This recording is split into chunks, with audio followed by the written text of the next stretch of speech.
Listening, Unit 1, page 10, C. 1.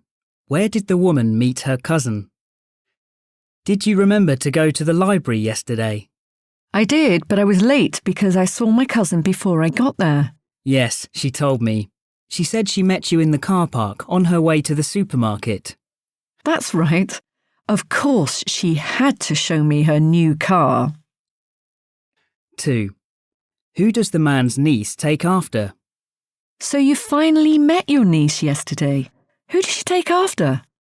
Well, she doesn't look like her dad at all. I suppose she does look a bit like her mother, but overall, I think she looks most like her grandmother. 3. How does the man's daughter spend her free time?